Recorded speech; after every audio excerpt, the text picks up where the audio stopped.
এই কেসগুলো হৃদয় দিয়ে দোলা দিয়ে আজকে আমি এসছি প্রেস করতে, আমরা পুরো যৌথ পরিবার হিসেবে সবাই মিলে।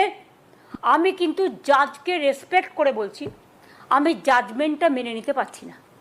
যেহেতু রাজ্য সরকার যোগ্য অযোগ্য বাছাই করেননি এসএসসিকে দিয়ে, তাই সম্পূর্ণ প্যানেল বাতিল করতে জাজেরা বাধ্য হয়।